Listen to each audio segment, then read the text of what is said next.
We wanted to drive to the president of Fox's house and leave Homer Simpson's head in his bed. That's what we wanted. We were so mad. You couldn't find him, though? I couldn't find Homer Simpson. No.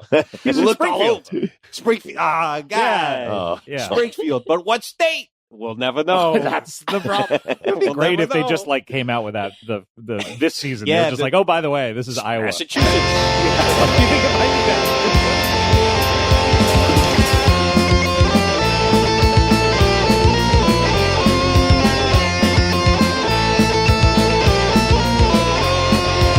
All right, Rock Hard Caucus is back.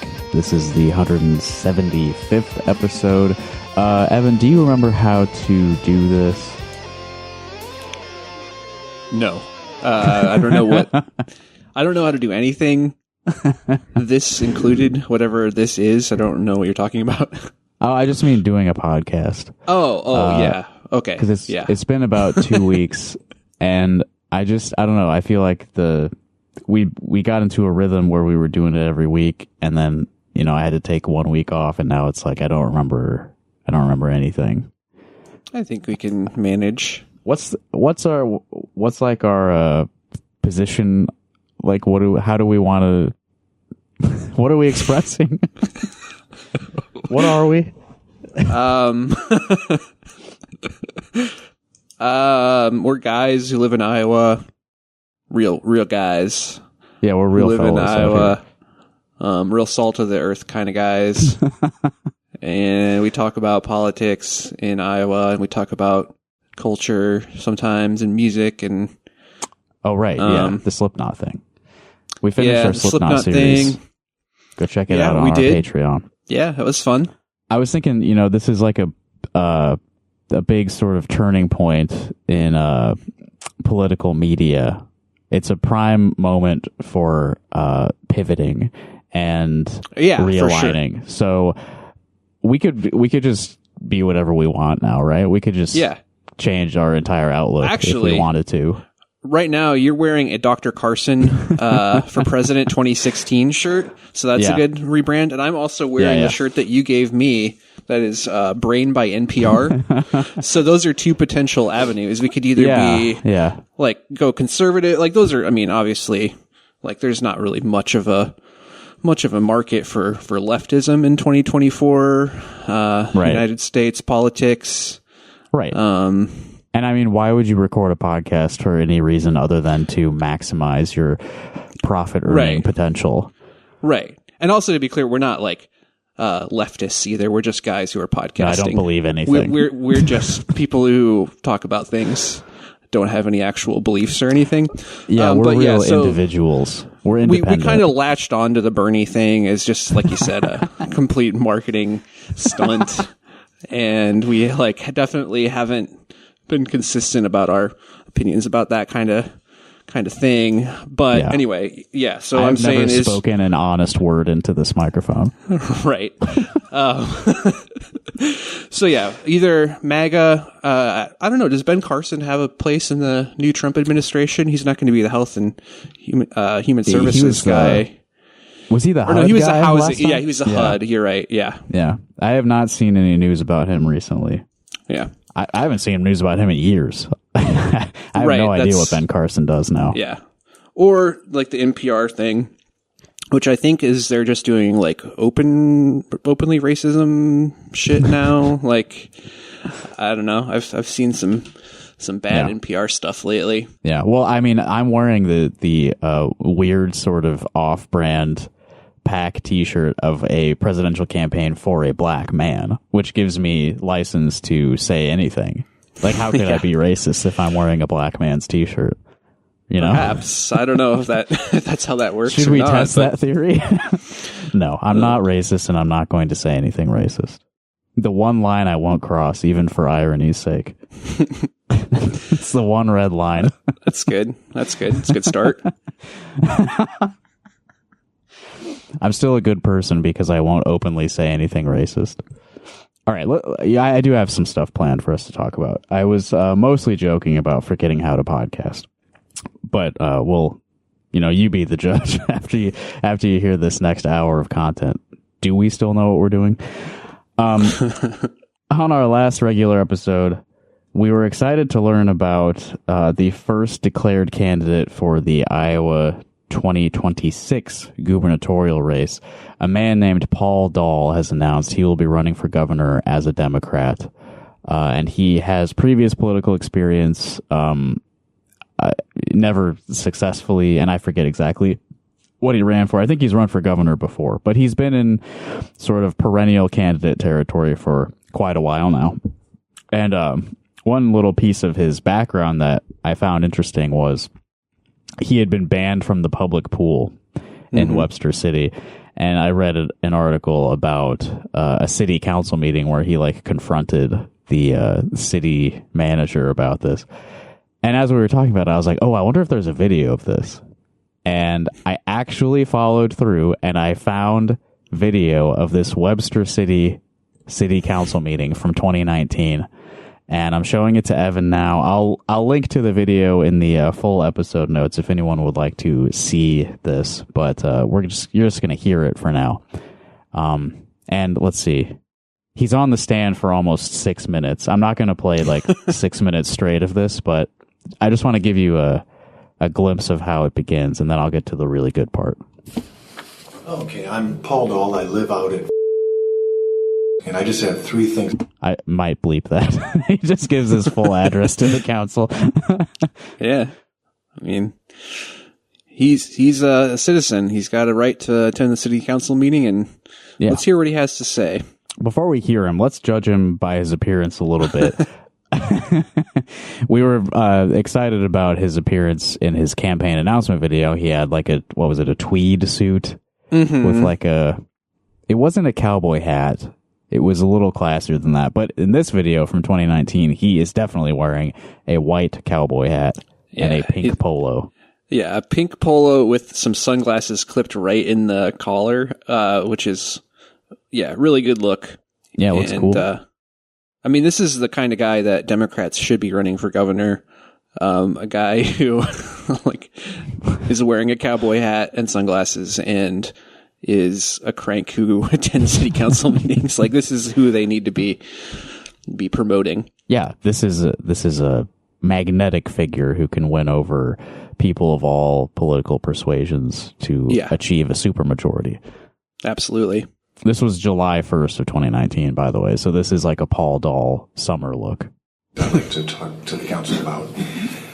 And of course, the first thing is kind of more really bad audio in that council chamber. That's on city property. Do you have a policy right now if you lose a tree that you plant two instead?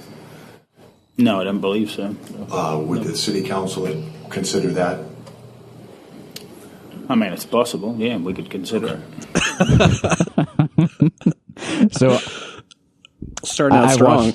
I've watched this a couple times. He's employing a strategy here. We know from reading the article, we know why he's there. He's there to contest his ban from the public pool. But I believe what he's doing here is, I can't just appear too eager about wanting to reverse my pool ban. I have to ease into it with a couple of very reasonable suggestions for the city council first. True politician. Like I said, this guy is fucking, he's made. It's very smart. So the tree proposal, if you lose a tree on your property, you should plant two more. Okay, that's fine. We need more trees in the future. Second issue, since I both drive a transit bus and I also am delivering pizza for Pizza Hut now, I've noticed some interesting addresses in the city of Webster City, on Cayman Drive especially, and then on Lincoln Street. And I've been in dialogue with Adam Clark, who's the GIS coordinator for the county. I was wondering... Google image search? Maybe. Anyway, at this point, he complains about 3 streets that have the same name, which is also... I would think that would be a winning message for any politician. Stop having these streets that all have almost the same name. Yeah. It happens in these newer housing developments a lot. I think it's annoying. I think it's annoying, and it's also, a trend that, everyone's a gig worker now. So this is definitely an appealing message. Yeah, and he's a man of the people. He drives a bus and he works for Pizza Hut, so he's getting his working class credentials out there. Yeah. right, I'm going to skip a minute to get to the pool ban because that's what we're here for. Why did this guy get banned from the pool? Okay. Okay, the third thing is I want to bring up. Last Friday, I was called to report to City Hall, and Kent and Shiloh met with me, and I was read a letter from Kent saying that I'm banned from being at the pool and also at Fuller Hall because of inappropriate acts. And he put up little scare quotes when he said inappropriate acts. Not a good sign. This is a man who doesn't believe he is capable of inappropriate behavior, I think is what that signals. Yeah, it's also concerning he's talking about acts, because I think in the last episode we thought that he was just saying some crazy stuff because he seems like the kind of guy who would probably hang around a public pool and say some crazy stuff, but yeah, I don't know, acts is dark. Yeah, dark signal for what may come. Still uncertain what I did, but I'm banned from being on the property. If I show up on the property, the pool or the Fuller Hall, the police will be called and I'll be taken off the property. Mm-hmm. I'd like the city council, when decisions like this for a total ban are made, to have a review process to look at it, because I still don't know what I have done, and I probably will never find out what I did. Okay, this is strange. Was he in a fugue state or something? Again, true politician. Yeah, this is sort of a Reagan-Iran-Contra thing. Yeah, it is. I do not recall having done any inappropriate act. I wish I could remember the quote, the Reagan quote. My heart tells me it's not true, or whatever. Yeah, the facts disagree. To justify this treatment. Okay. So you're asking for an explanation? Well, inappropriate acts, the decision was made and I was never part of the process. Whatever. Well, you must have some idea because you were part of the process, because it affected you. But. Okay, so now that we've heard from this guy, did you notice anything interesting about this man's voice? Yeah, it sounds like he's British or something. Yeah, I can't. It almost sounds a little Australian to me, but I didn't really look into his background. What's this guy doing in a position of authority in Webster City, Iowa? Yeah, is he one of the possible non-citizens on the Paul Pates list, or what? Yeah. I mean, since when do we allow non-Iowans to serve on the city council of a small Iowa town? This is dangerous. They're gonna import all of their. I mean, Australia was a penal colony, so they're all descendants of nasty criminals, and they're all gonna come over here and they're gonna take over our small town city governments, and you're not gonna recognize this place in 20, 30 years. It's gonna look just like the Outback. That's terrifying. Actually, I think Paul Dahl's getting ready for that with his attire. They're gonna bring big ass spiders and stuff too, probably. Yeah. Gonna decimate the local environment. Maybe he's wearing the cowboy hat as like kind of a statement against that. Like, yeah. Well, Australians really like cowboy hats too, I think. Yeah. He's like, oh, you look like this. I'm doing a parody. Oh, but you're saying he's wearing it to appeal to him. Oh, maybe that's it. Yeah.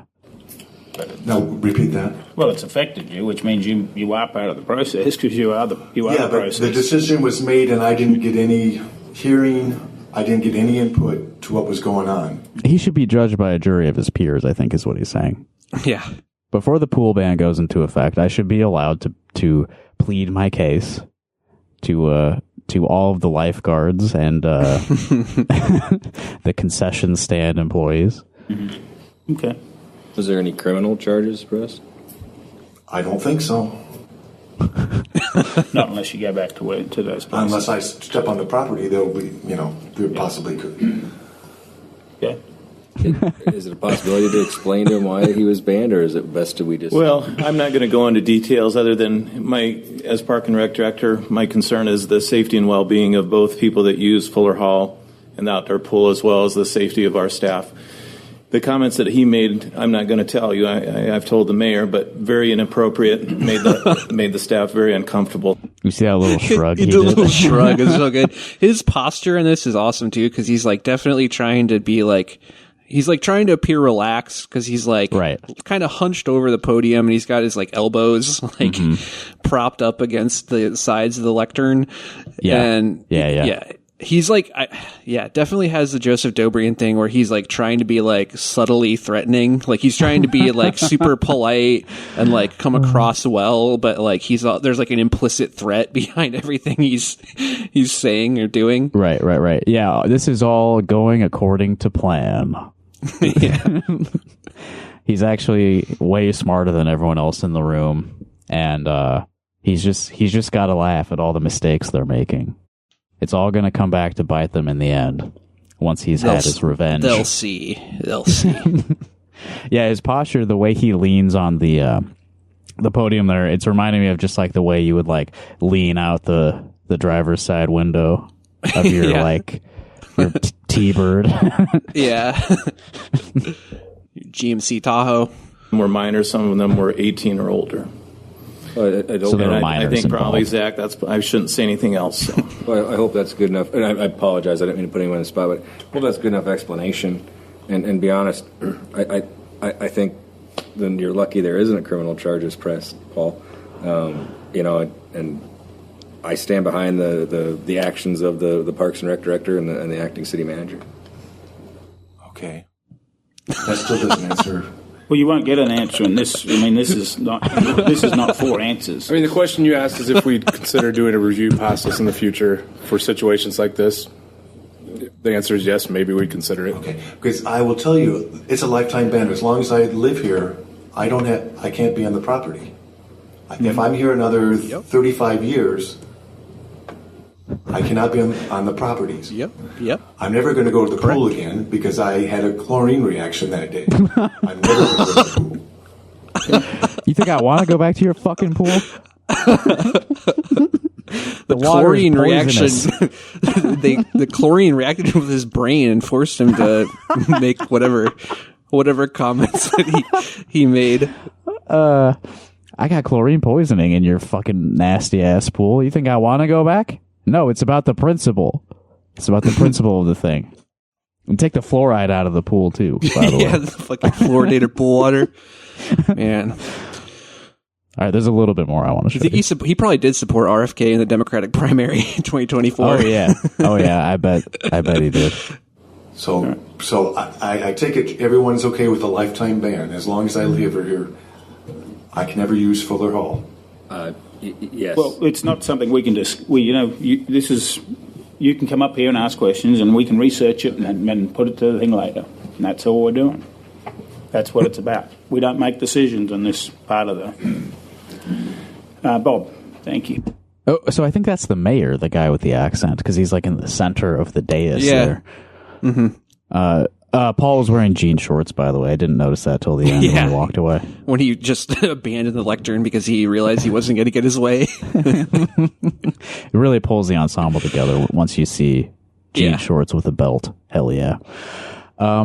Yeah, so that's a guy, first declared candidate for the governor's race, by the way. We don't even know if Kim Reynolds is going to run for re-election. So right now, that makes him the front runner. This guy, presumptive front. Yeah, he's a presumptive nominee for the Democrats. Of all the candidates, he is the most likely to be elected governor in 2026. There's an Oppo file somewhere that has the true reason he was banned from the pool. So expect that. Expect to hear a lot about that in October of 2026. That'll be the October surprise. Yeah, right. Rob Sand, take notes. Yeah, we're going to see Rob Sand dark money PAC funded campaign ads like, why was Paul banned from the pool in 2019? What is he hiding? I just love how I think it was the mayor. You just hear him like muttering, okay. A few times during all that, like, yeah. They're honestly, it seems like they're trying to do him a favor by not airing all of this out in public, and he's sort of like daring them to. Yeah. Let the record show. that whatever I said was horrible, but not worthy of a ban for a lifetime. Right. Hey, there weren't any criminal charges, so yeah, couldn't have been that bad that I'm aware of, or whatever he said. They haven't busted down my door yet. All right. Next thing we got on the agenda. This is a PDF that was sent to us by an anonymous source. Somebody who has some inside knowledge of the workings of the Democratic Party. Forwarded us this memo from a man named Seth London. Seth London is, let's see, he's what's his role? He's with the Democracy Alliance, which is a network of progressive mega donors. What was his role with them? I forget. Oh yeah, I found this old bio that doesn't actually say what he does for them now. But is the Democracy Alliance something you've ever heard of? I hadn't, but I looked into it a little bit, and yeah, it's like very associated with the Gates Foundation, with like a lot, basically every, I'm sure George Soros as well, basically every like very wealthy Democratic supporter. Yes, on their Wikipedia, Soros and Tom Steyer are mentioned prominently as cool members of the group. Both great guys, So yeah, extremely rich liberals, using their money to influence the window in which American progressive politics is allowed to operate. Mm-hmm. Seth London is some consultant with them. I pulled up this old. I just want to give people a little bit of background because I had no idea who these people were, so I expect a lot of our listeners don't either. An old bio for Seth London, who wrote this memo. This is from votersnotpoliticians.com, and I had to use the Wayback Machine to access this. It's no longer on the live web. Seth London was a board member for Voters Not Politicians. Seth London is a consultant to Arnold Ventures and campaign strategist who has spent the past 10 years at the nexus of politics, technology, and entrepreneurship. Awesome. My 3 favorite flavors to mix together: politics, technology, and entrepreneurship. So you're saying this might be like kind of a technocrat kind of group, maybe kind of think that they know what's best for everyone. Yeah. What if we use artificial intelligence to run the campaign? That seems like the kind of idea that would come from that combination. Really smart. So Seth London has worked in the White House on 3 presidential campaigns, and most recently, the 2 leading venture capital firms that specialize in helping startups operate in heavily regulated industries. So I wonder if he's attempted to deregulate those industries at all. That might help the startups operate better, right? Yeah, I think, we'll venture get into capital startups. And then, I just wanted to mention that his first job in politics was in the office of Senator Edward M. Kennedy. That would be our old friend Ted Kennedy, right? Yeah. The guy who killed a woman. Well, all right. Seth London wrote this memo on November 11th. It's addressed to discouraged Democrats. I was wondering, is that like a mailing list? They have a mailing list called Discouraged Democrats. Sign up for the Discouraged Democrats for all your latest news and discouragement. It's a lot to go around. Self-ID'd discouraged Democrat. Yeah. All right, Seth writes, this is 4 pages. I may read the whole thing because I think it's enlightening as to what's being talked about, sort of like not super out in the open. The election is lost, but how Trump's victory gets interpreted will determine where the Democratic Party goes from here. Let's start by acknowledging that politics is the ultimate team endeavor.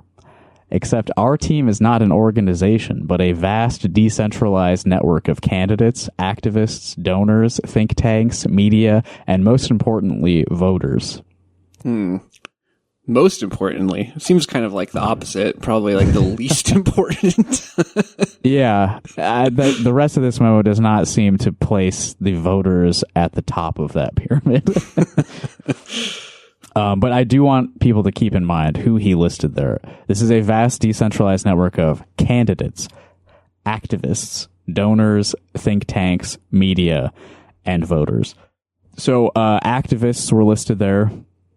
Remember that. and media, I think, are the two that are they get the most focus here. Mm-hmm. Across the many different nodes of this network, we disagree, sometimes passionately, about which priorities to set and how to achieve them. However, we are bound by a common purpose and a common fate that compel us to stick together and work to fulfill the promise of America. I don't know how true that is. Yeah, I mean, I'm more questioning what the promise of America, like. Well, that's a myth, obviously. Yeah, I don't know if there was ever much promised, other than, the domination of certain classes of people. Like, I don't know, man. Not a good start. Yeah, well, I feel he does get a bit more specific here. Our objective is to grow the Democratic Party, not as an end, but as a means to improve people's lives and extend the American dream. Mm-hmm. Okay, this is crazy. Few believe that goal is achievable. I mean, this is the discouraged Democrats, so I guess... Right. I guess, but... Okay, so the objective of growing the Democratic Party, is that what he's saying few believe is achievable? Or just improving people's lives? Or, I guess, improving people's lives and extending the American dream. It's also very ironic for a consultant to talk about the objective of the Democratic Party being a means to improve people's lives and not an end. Like, your end is just getting paid. Sure. I don't think Seth London, he's going to prioritize his own well-being before the extension of the American dream. I think it's kind of a problem. Yeah, like most of these people involved are treating it as an end in itself. Like, just Democrat, just, Kamala Harris is president, problem solved.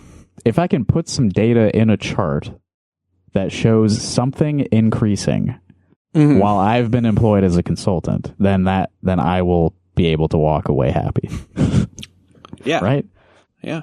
The prevailing sentiment is that we're too polarized, too tribal, too entrenched in our own echo chambers to meaningfully alter the balance of political power in this country. We disagree. We being Seth London. This is only authored by one guy, so I don't know. We disagree. The American people are not hopelessly divided. Persuasion is not a lost cause. There remains an electorally decisive slice of the electorate that defies easy characterization, but whose choices in the coming years will determine our collective political future. So 100% accepting the framing that the only people who can be moved is an electorally decisive slice of the electorate. Swing voters. Yeah, I wonder who those people are. The elusive swing voter determines everything. Persuasion is not a lost cause is a very funny sentence to include there. But the only people who can be persuaded are centrists, fence sitters, people who will definitely vote but don't know quite who they're going to vote for. These are the people we must pay the most attention to. Since 2012, Democrats have increasingly focused on the priorities of core party activists over the common voters we claim to represent. Have they? Like, come on, man. In what way? In what way? Increasingly focused on the priorities of core party activists over the common voters we claim to represent. So what does that increased focus look like? And who are core party activists? I mean, this is all a euphemism. This is another guy saying... We know who they're talking about. This shit is too fucking woke. This shit is too fucking woke. Yeah. That's what, like, I don't know. That's so funny to, like, talk about, like, oh, like, everything's so polarized, but it's only on this basis of, like, wokeness. We can't talk about, like, the polarization or, like, the contradiction of, like, these extremely wealthy people, like, deciding the goals and aims and direction of the party that is the only party that claims to represent, like, working class people. Right. Or at least, seems to say they want to support policies that help working class people. Like, I think that's kind of a bigger problem. Like, that's the problem. Like, that's polarized. Like, that's the division, The intention of this memo is, like, marching orders. Like, this is a group where all of your money is coming from. Yeah. Don't blame us. Do what we say in this memo and the money keeps coming. Right? He's representing the Democracy Alliance. Parts of the Democratic establishment accepted as gospel the myth that elections are won by mobilizing the base through appeals to group, not individual identities. Well, okay. Like, what the fuck? You didn't mobilize the base. You didn't, yeah. Okay. There are lessons to be learned from losing an election, but this does not disprove. This is not a myth that elections are won by mobilizing the base. When you lost, and the data shows that you lost the traditional Democratic base. You know. Yeah, but also it's like, how do you went down? How do you appeal to individual identities? This is literally just like rugged individualism. Like, we need more rugged individualism in the Democratic Party. Like, we haven't had enough of that. I don't know what that means. Appeals to group rather than individual identities. So you should be running ads addressed to one person? What does that mean? Like, our individual identities are like a combination of group identities, right? Yeah. How would tailoring a campaign to every person as an individual be preferential or possible? Yeah. I mean, just, these people suck. They're basically Republicans. We've gone over this, but we need to grow the Democratic Party. We need to reach more people by, rather than focusing on groups of people, focusing on individual people. That sounds like less people. One is less than a group. Yeah. Seems like, right? Yeah, not a great strategy for, I don't know if the that continued makes any sense. Yeah, I don't either, but the consequence of that strategy, which was mobilizing the base through appeals to group identities, the consequence of that strategy was apparent well before 2024, but laid bare in this election. We are a coalition that is too small, too geographically concentrated, and too captured by its own special interests to reliably win. Again, don't look at what this group is doing. Don't look at what the Democracy Alliance is about. You're captured by special interests. You're not. It's not money that's capturing you. It's not me. Nope. I haven't made you completely toxic and unelectable. It's these damn woke kids. It's because of your tepid support for trans people. Like, right. Fuck off, man. I fucking hate this shit. It should be reiterated as we continue here. The Kamala Harris 2024 campaign was exactly what these people wanted it to be. Yeah. 100%. Like, I guess what he's complaining about is people didn't like it enough. People who were supposed to vote for it weren't as enthusiastic as they should have been about this conservative Democrat campaign. Yeah. Persuasion is not a lost cause. You just need to persuade those people more to get them to vote for your, like, explicitly right-wing, at this point, like, yeah, explicitly right-wing campaign. Mm-hmm. One way of earning back these voters' trust is for the Democratic Party to cultivate a fighting spirit, personified by the candidates who persistently overperform in competitive elections. There are links there, but I have not really followed them. Goes to a Politico yeah, article. And guess who the first person that they mentioned in this article? Marie Gluesenkamp Perez. Okay, yeah, which is literally who I was thinking of when I saw candidates. The table saw a Democrat, yeah. She hates college loan forgiveness. That lady. Yeah, well, and she was recently saying that like daycare providers can't peel bananas for kids because of some regulation that literally doesn't exist, and like people have gone to like Washington State and asked like, is this a thing? And they're like, no, this has never been a thing. Like, ridiculous. She's a common sense They're trying to deregulate Democrat. regulations that don't exist. Those are the kind of candidates that we need. It's a preemptive strike on the pro overreach, dole overreach. Yeah. These candidates are crucial to the long-term success of the party, but if their only viable strategy is to run against the party or avoid it entirely, we can be confident the future will be Trumpian and it will be grim. Okay, so it's starting to dawn on them that simply being labeled a Democrat, regardless of what you are, is a negative. It will lose you votes no matter what else you're saying. I think that's sort of a hopeful future that this entire party will just be left in the past, and we will. It's probably going to be a tough few years, but yeah, I mean, it seems pretty clear at this point that they're not going to get the message, and they're kind of this whole apparatus exists to kind of like direct away from any message that actually would improve people's lives. Yeah, this is a like you already are ceding to Trumpism. Like it's fucking if anyone is doing that, it's you. Right. And that's again what the entire campaign, the 2024 presidential campaign, was about. It was well, Trump is actually everything he wants is actually right. It's the right thing to do for the country, but we'll do it more competently and less. It'll be less reckless, less cruel somehow because because Democrats are doing it. What's needed now is a strategy that can produce a partisan realignment, one that can capitalize on the moral and intellectual weaknesses of our opposition and reconnect with parts of the voter base that we have lost or that we see slipping away. It will not happen without a fight, and winning that fight necessitates building a faction, a party within the party, defined by an alternative vision for how to win and how to govern.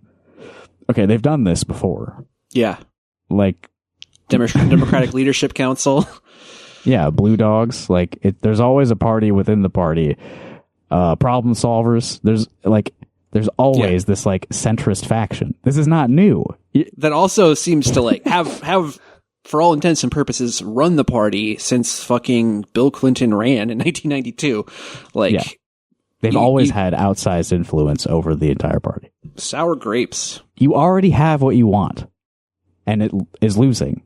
Yep. Everything you're describing here, you've already done. The animating force of this effort, for now we'll call it Common Sense Democrats, which is a link to slowboring.com, which is Matt Iglesias' Substack. There's a list of 6 sort of principles that would make up the Common Sense Democrats, the party within the party. 1. A return to politics centered on delivering the American dream through simple, concrete action rather than race and group-based identity politics. Were they really trying to deliver the American dream, like through those whatever politics they're talking about that I don't really? Yeah, I mean, what were they proposing that was like, we're gonna give black people a bunch of money? Yeah, I don't think that happened. No, they weren't doing that either. I mean, I would agree with this sort of basic principle that do some simple, concrete action that improves everybody's lives, regardless and then of make any the case that it will qualifications. improve every group's life. Right. Right. I mean, at the very least, do some fucking rising tide lifts all boats thing. They don't even do that. No. Number 2, a recognition that most blue state progressive governance, Colorado is one exception, has failed and should be replaced by an abundance agenda that aggressively lowers costs by removing regulatory impediments that make it easier to supply the core public goods like housing, energy, healthcare, and education that all Americans rely on. I'll come back to that. To make America more equal, we must make it richer. We cannot achieve the former without the latter. Links to The Atlantic and liberalpatriot.com in that paragraph. My God, who would have imagined that the moneyed interests that control this party are in favor of deregulating things, supply side economics, and the idea that if the country as a whole becomes richer, that those benefits will trickle down to everyone? Yeah, this sounds familiar. Okay, so he accepts Colorado for some reason, but blue state progressive governance has failed. I wish he had given examples of what he means aside from Colorado being an exception. Like, is he saying California? Yeah, he's talking about the California cancer warnings. Yeah. Like, if you're going to say this shit, you have to explain how this is going to happen. How is housing and energy and healthcare and education going to become more available to everyone by removing regulatory impediments? That's not like, I don't see the connection. if you like really substandard housing and like, right. I think the government needs to kind of be the ones to, make that push. Instead of, I mean, this is just neoliberalism fucking rebranded. Abundance agenda. Like, shut the fuck up. We need slumlords to have even more of a green light. And then there will be plentiful housing. Everyone will be fine. Yeah. Less regulation means we'll have more access to healthcare. I don't know about that, man. An ironclad commitment. This is number 3. An ironclad commitment to social insurance for those who need it. Well, I think that would be everyone, right? Yeah. Jesus. Medicare for all who need it. One of those old weird wedges they tried to drive between Bernie and everyone else. Yeah, persuadable people don't want handouts. Social insurance for those who need it. The poor, the infirm, and those either too young or too old to care for themselves.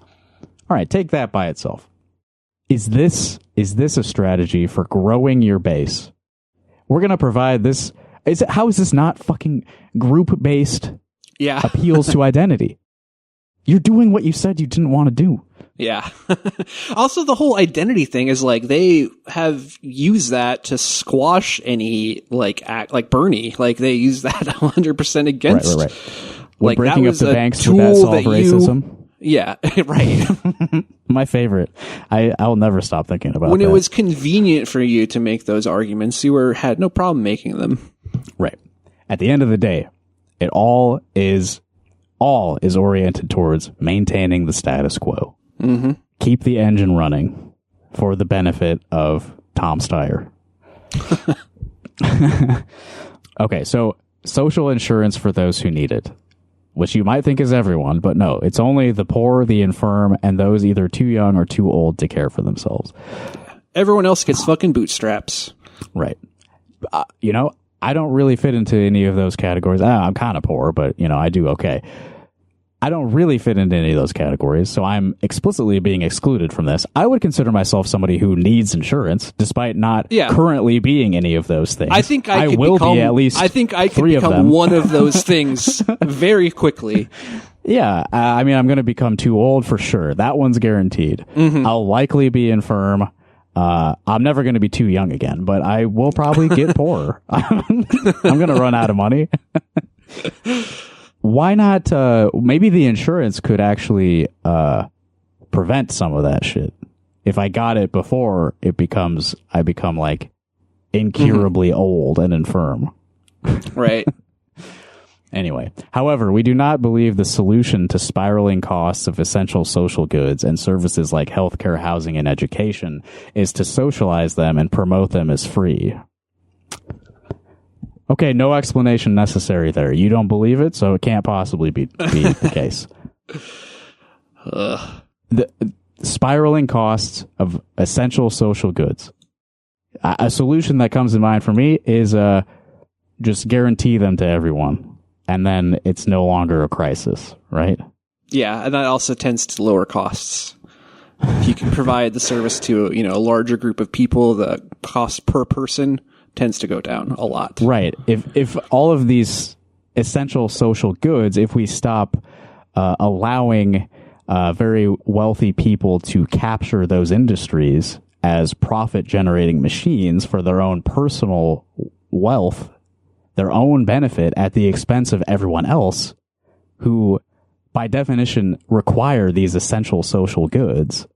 Mm-hmm. What if we remove all of the sort of market influence on the essential social goods because we recognize that they are essential requirements for all living people? I mean, that seems a little more straightforward to me than whatever. I mean, he's not really proposing anything here. No, I mean, it's supply side fucking economics. Surprise that the people who are on the supply side of things support that. Like, yeah.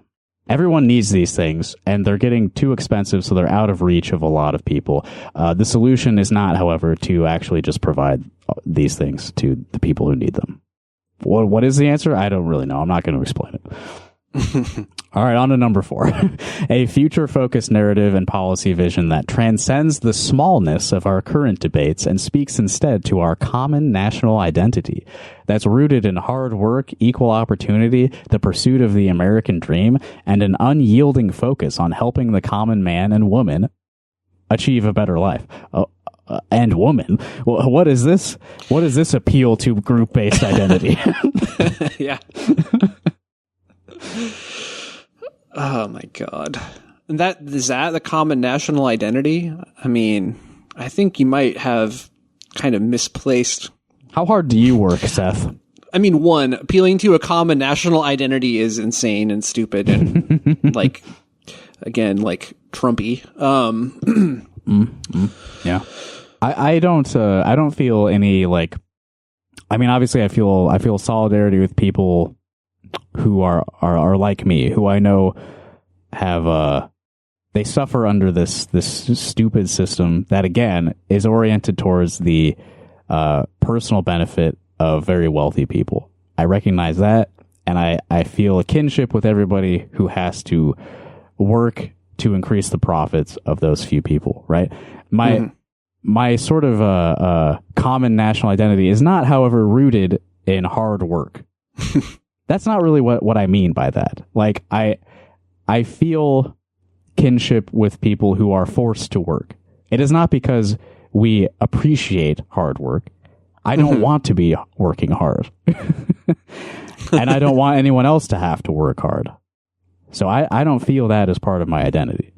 So it's not going to win me over. Number 5. This is an incomplete sentence. Rooted in common sense ideals, rewarding hard work, building prosperity for more Americans, uplifting.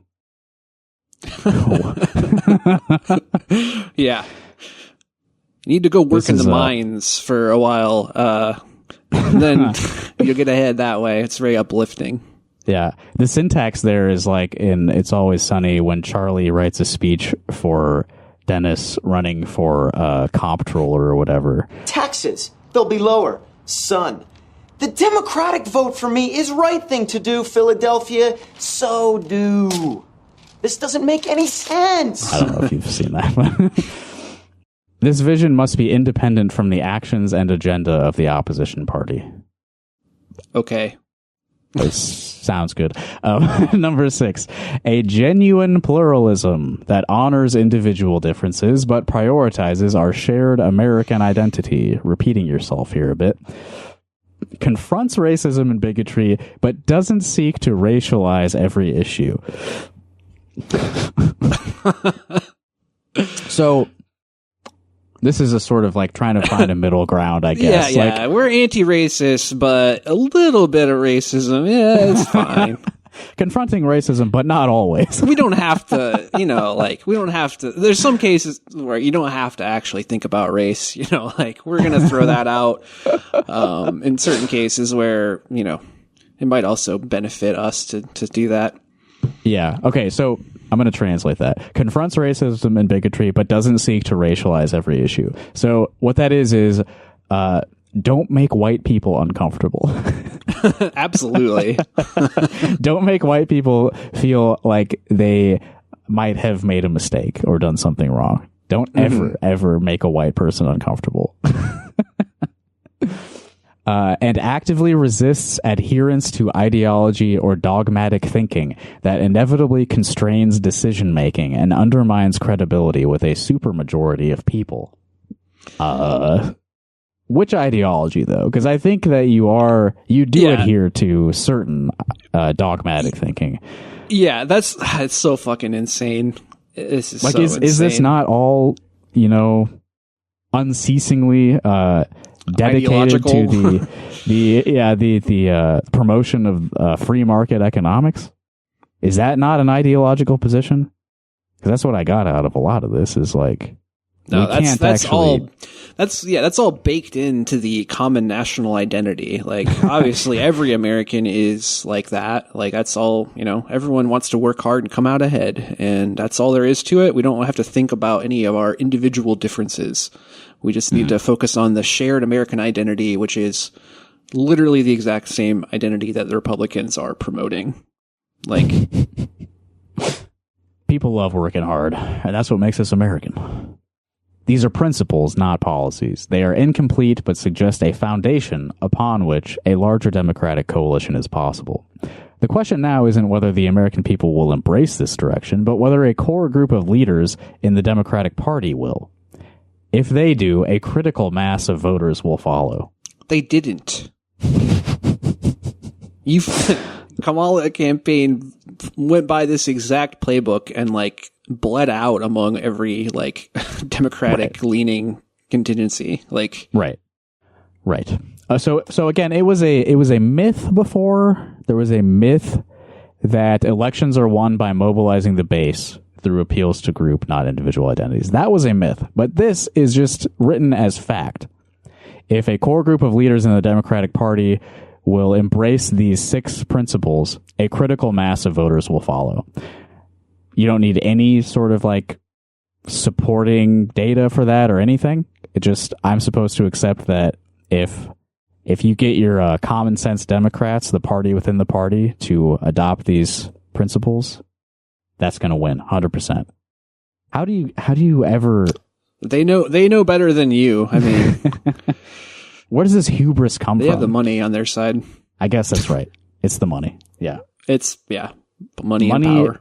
Money breeds delusional confidence, I guess. It absolutely does. One reason we think this is possible, well, okay, to be fair, he does give some support to this by looking at somewhat recent history. One reason we think that is possible is because it's been done before. Consider the Democratic Leadership Council, which I believe Evan mentioned a while back, which was formed in the wake of landslide losses and ultimately succeeded at reshaping the party in the 1980s and 1990s. Let's contextualize that a bit. The landslide losses were to Ronald Reagan. Right? And the Democratic Leadership Council reshaped the party, the Democratic Party, in the 1980s and 1990s. And how exactly did they reshape the party? What's the point A to point B, you'd say? In the wake of losing to Reagan. Adopting a large portion of his platform. Right, exactly. You look at FDR and what the Democratic Party is at that point. And then you look at the Civil Rights Act. You look at what the Democratic Party is shaping itself to be on that trajectory. Mm-hmm. Then you look at Jimmy Carter. He falters. Mm-hmm. And then you get the huge backlash with Reagan. And how does the Democratic Leadership Council reshape the party to kind of reverse that massive loss to Reagan? What if we attempt to become Reagan? So, yes. And again, that was only a temporary success, right? You get 2 terms of Clinton, mm-hmm. then you get a backlash again. And you look at the arch, what is the overall direction of this party at that point? Yeah, I mean, this is like... If we just keep doing that. I mean, this is really... I mean, a million people have made the point that Trump is like a backlash to Obama. This is exactly a backlash to like Obama's first term, which was like... A lot of people had hope that it was a departure from the DLC era, and it turned out that it was not that at all, and that in his second term, I mean, even before that, turned out, he's just another Clinton Democrat. There's no real ideological break there at all. They did the same thing with Biden 2020, because he's going to adopt some Bernie things because of the pandemic. There's more of an appetite for that. So we're going to use that. But then, halfway through his presidency, back to neoliberalism, and then Kamala Harris is fucking just neoliberal garbage. Doubling down on all of it. Yeah. And that's what's being suggested by this memo. This was a recipe for success with Clinton, so let's do it again. So the answer to every loss by the Democratic Party is let's just incorporate elements of what we lost to. Mm-hmm. And that's what Kamala ran on is, we do need to close the border. We do. I mean, that's the big one that always pops into my mind, that they just capitulated to all of the immigration rhetoric. And this memo is saying just Yeah. Adopt MAGA. Become the MAGA party. I guess they're even saying, like, don't talk about abortion anymore. I mean, that's like, I don't see, they don't mention it, of course, but I assume that's the part of the activists that they're talking about. And that's really the only part of, you know, Kamala Harris's campaign that did try to appeal to a specific group interest, I guess. Right. Other than a pretty big fucking group, too. Other than Zionists, of course, but a much smaller group than the who's impacted by abortion rights. Yeah. All right, so it's been done before with the Democratic Leadership Council. I'm going to gloss over that paragraph and skip to this next one. And let me just say it again. It's possible because it's been done before. Next paragraph. If this were easy, it would have already been done. Got a short-term memory problem here. Moderates are conditioned to believe that unity in politics is paramount. But unifying a party that is too small to reliably win is manifestly wrong, as is the insistence on ideological uniformity. What are you looking at? Who earnestly believes that these, like, woke purity tests are governing the direction of the Democratic Party? The rich people who control the Democratic Party or find it threatening. I think those are the only people, like, I know of. These damn TikTok kids have too much power. While factions necessitate a certain degree of ideological coherence, common sense dictates that a politics rooted in place is necessary. What the fuck are you talking about? Rural Democrats should not be expected to hold the same positions as urban ones. Who is expecting them to? When has the Democratic Party ever done that? Yeah, when have they ever, like, demanded that any of their candidates, like, hold the line on certain issues? I've never seen them do this. There are pro-life Democrats to this day. Yeah. Tim Kaine and the membrane. Efforts by national interest groups to impose across-the-board litmus tests, even on seminal issues like guns, the environment, and abortion, there you go, should be resisted. Okay. So they did mention it, and they did explicitly say, we don't really care about this that much. Yeah. We don't need party unity on that. No way. Yeah. I guess the only thing that we should all agree on is that we cannot socialize medicine.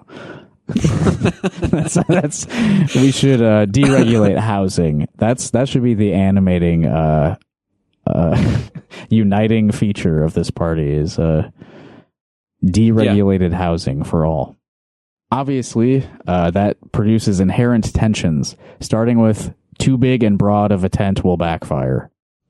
Our effort will focus initially on building a small fort, focus less on adherence to a set policy agenda than a willingness to fight against elements within the party who would rather maintain the status quo. That's you. This is so insane. You're talking about yourself. We have to do a purge. We have to... we can't have a purge of me. Yeah, we can't have, an adherence to a set policy agenda. We have to fucking attack the other people in our party who have other ideas for, like, other than the rich fucking donor class. Yeah, I don't think AIPAC comes up at all in this memo. And I mean, they dumped a ton of money into purging certain members of your party. So it seems like one big money group already is sort of like on it. They already are like building the party that they want. Mm-hmm. All right, we got another list here, and this is important. Hang on a second. Here are 5 initial steps we propose to begin implementing this strategy, and then there are 6. This is a list of 6 things, but he says it's 5 initial steps. Nobody proofread this memo from Seth London before it went out to the discouraged Democrats. And I mean, how encouraged would you feel reading a memo with all these mistakes in it? These stupid little errors. All right, step number 1. Organize a leadership committee of federal and state elected officials committed to executing on the strategy outlined above. All right, this is pretty boring. The first one is pretty boring. Number 2, grow the Democratic Future Fund. In 2023, we formed a PAC to provide direct financial and tactical assistance to some of the most talented Democrats in the U.S. House. So step 2 of the strategy is more money to the PAC that we started last year. I wonder what they mean by most talented Democrats. I wonder if that has any ideological component to it. Yeah. I'm going to guess that is related to because your top talent is AOC. Like, she's the most popular person in the entire party still. Yeah. I don't think she's a part of this. I don't think she's a part of this. All right. So the Democratic Future Fund is led by Liz Smith and Steve Israel. I've never heard of Steve Israel, but he sounds cool. I was reading a little bit about him. He's a former congressman. He has been criticized by AIPAC and Zionist groups before, despite his last name being Israel. He's not actually interesting. He's not actually as fervently Zionist as they would like. Although he's certainly not an anti-Zionist by any means. But and Liz Smith. I was curious with his name being Israel, Yeah, true. And Liz Smith, just keeps showing up in these things. She ran the Pete Buttigieg campaign. She's never going away. She's a winner. She should definitely be directing the future of this party, Liz Smith. The concept proved out and should be scaled to encompass down ballot candidates and House recruitment. We have an opportunity in the 2025 New Jersey and Virginia gubernatorial races to demonstrate an alternative way for Democrats to run that we should fully leverage. I guess, are we on the 4th way now? This is not a 3rd way. This is a 4th way. I think we're on the 4th way. We're quadrangling instead of triangulating. Step 3 to implementing the strategy is this can be done in partnership with Welcome PAC. It's a very short step. Do you know about Welcome PAC, Evan? Welcome PAC? I have no idea. Welcome PAC. I did not really know what they were either. Here, I pulled up their website, which is welcomepac.org, and there's got a donate button, and I'm just going to read the blurb right above the donate button. Welcome PAC. Let's compete everywhere. We need a Democratic Party that reaches out to mainstream Americans, not just those who pass all the progressive purity tests. So it's the same exact shit. They've got two PACs doing the same thing, I guess. So yeah, I mean, I think I got more than that, but yeah. Yeah, definitely. In the 2020 primaries, we welcomed the independent voters who stayed with us to beat Trump. In 2022, we supported leaders who reached out to independents and, quote, future former Republicans to put flippable red districts into play from Ohio to California. In 2024, we're taking and then the donate button is obscuring some of the words. Let me adjust the UI here. In 2024, we're taking the fight for our democracy to more battlegrounds nationwide. And how did that go? I think they lost, right? Disappointing. I mean, you can't win them all, but so it's the same thing. It's the same thing as everything else in the memo. Just abandon the marginalized. I went on Wikipedia and the Welcome PAC article, and it says the organization's co-founder has articulated its aim to become the Justice Democrats of the political center. Yes, I saw that too. Right. And Justice Democrats, is that still an active group? Yeah, they're still around. I still get emails from them. All right. But it's like, it's like we're doing popularism for the political center, more David Shore bullshit. Like,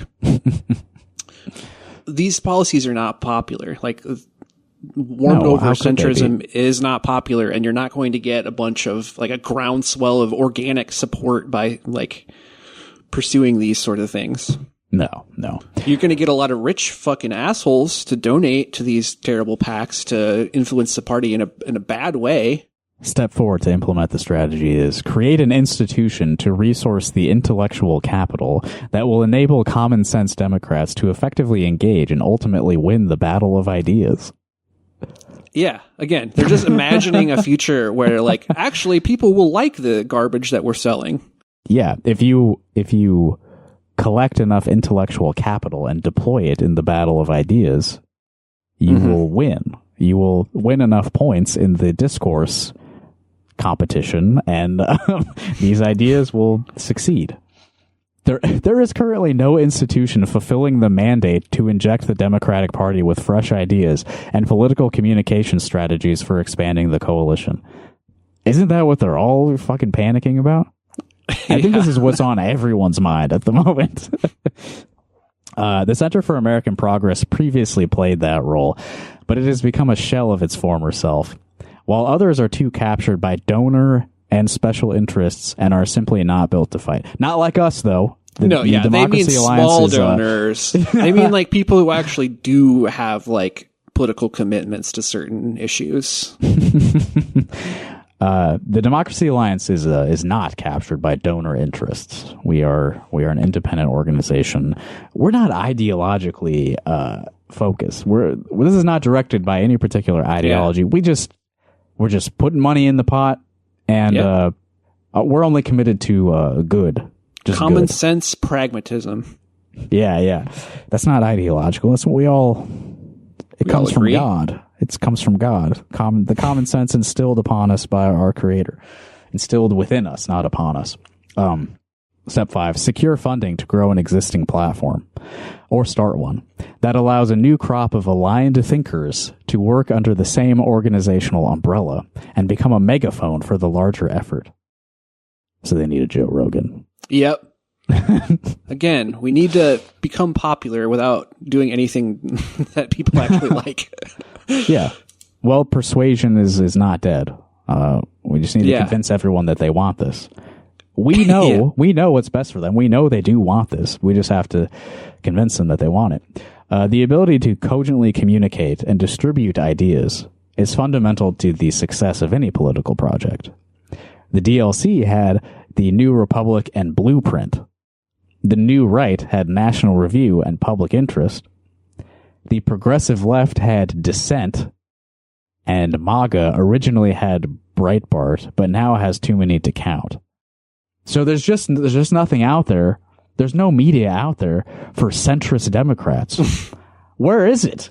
I can't think of any media organization that promotes the ideals of a common sense, middle of the road politics out there. It's just I can't find it nowhere on my TV and my browser. I read the New York Times and the Washington Post, and I'm just like, what the fuck? These guys are so far left. Look at their ideology. I don't like this. As a regular, normal American, I hate ideological commitments. I hate coherence. At the moment, so they do list... their list of aligned thinkers is great. At the moment, we have the Liberal Patriot, which I've never seen before. The Liberal Patriot, yeah. Do you know about the Liberal Patriot? No, but it sounds like, I mean, this is the Liberal Patriot memo, you know? Yeah. Patriotism, party, a nationalist party. Appeal to our common national identity. Hard work. Hang on a second. This isn't... I've seen this before. Yeah, this isn't like centrist liberalism. This is fucking... this is the kind of thing you see cast in metal on the gate outside of a big fenced-in area. All right, so they got the Liberal Patriot and several excellent Substacks, including Matt Yglesias' Slow Boring, Noah Smith's No Opinion, or Noah Opinion. Oh, wait. Wow. Come on now. I always thought it was No Opinion. If it's Noah Opinion, then that's terrible. And that guy is also like one of the dumbest people I think I've ever seen. And it's insane. Yeah, truly stupid. Yeah. I mean, and that's Matt Yglesias, same thing. It's like these people are like designed in a lab to like try to portray this centrist, center-right, democratic, like mega donor shit. And the thing is, no one likes them except for the exact people who are in the discouraged Democrats mailing list for this fucking this garbage. Right. The whole sort of the whole attitude of something like a slow, boring, or no opinion is like anyone who feels more passionately about any issue than I do is a wacko extremist. Yeah. It's basically South Park. It is. Is it no opinion or Noah opinion? It's no opinion. He did spell it wrong. He spelled it wrong. He put an extra O in there. Idiot. And then the Realignment podcast, which I don't know about that, and Jonathan Chait's column. I know all about Jonathan Chait, unfortunately. Great stuff. But we lack the type of cohesive institutional mechanism to promote the faction and engage with our opposition. Yeah, there's just not enough. There's not enough promotion of Matt Yglesias and Noah Smith. I don't see... that's not presented to me often enough. And the sixth of the 5 steps is build state-level equivalent institutions that simultaneously build from the bottom up what we're trying to do top-down nationally. So eventually it comes from the top and the bottom, and eventually the two come together to crush you. Like a trash compactor. Yeah. That involves identifying and resourcing state leaders to create in-state political networks that cut against the dominant orthodoxy of their state's democratic culture. Dude, Rob Sand is going to be... I think he might be a player in the national scene.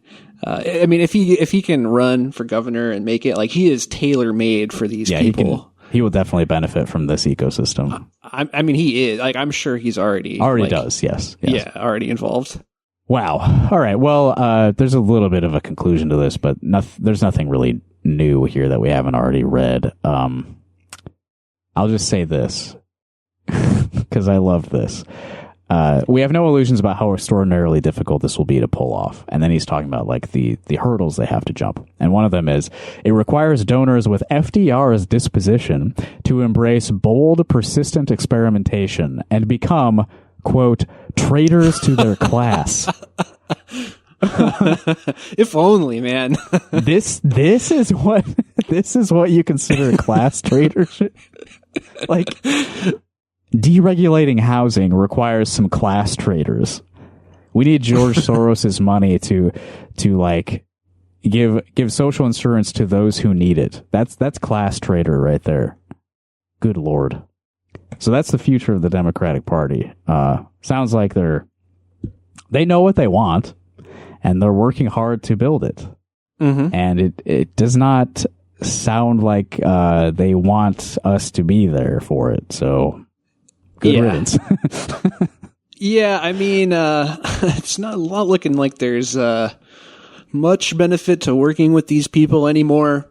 But I will support any left primary challenge, if only just to have them crush it again and again demonstrate how little they actually like are interested in anything that would help people like as a whole.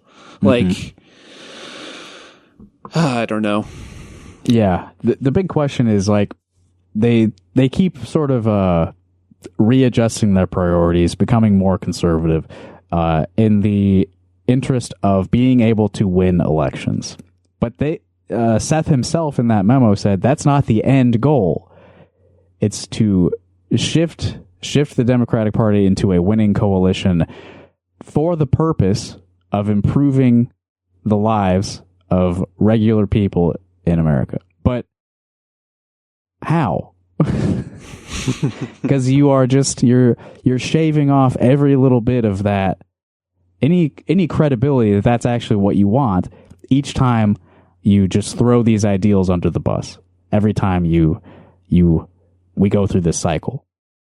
What do you care about? Deregulation? That's literally the only thing they even mentioned as like a specific policy goal. Right. And is anyone convinced that is for the benefit of the common man and woman? Is anyone convinced? Seth London, for one, I guess. Or maybe not. Maybe he's just getting paid by these people and knows that this is garbage. Because like I don't know how you could write something like this and like be proud of it or like yeah. It's bleak. Yeah. That guy, Adam Gentleson, is kind of on the same track right now. The former John Fetterman comms guy. Yeah. Yep. He got a lot of attention I mean, for writing basically the same thing. Yeah, this is like, it is out in the open. Like, I've seen the abundance agenda thing. I've seen supply side progressivism. Like, oof, that's daunting. Yeah, it's really bad. Like, I think mutiny in the party is a good thing, and I support anyone who wants to go to toe with these freaks. Yeah.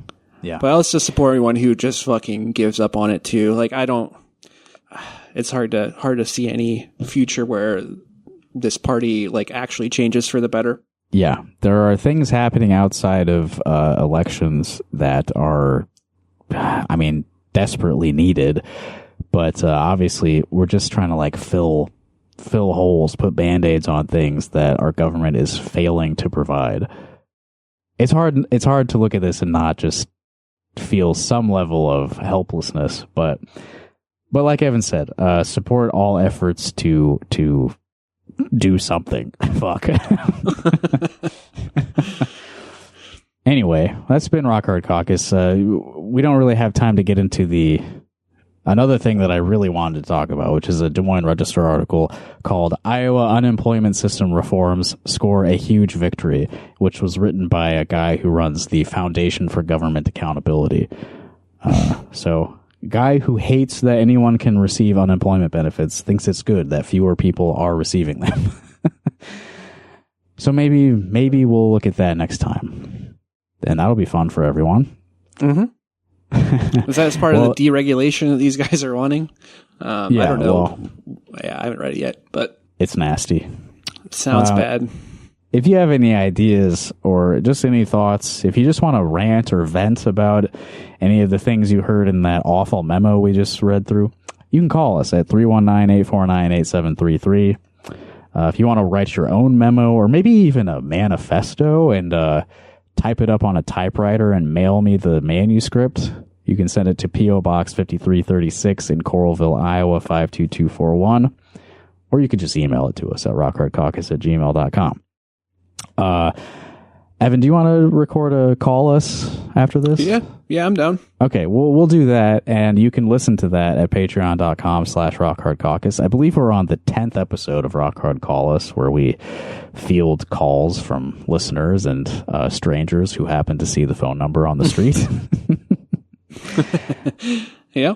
And we also have completed our series Bay Not Me Slippin', where we reviewed Slipknot's discography. You can listen to all those episodes on Patreon too.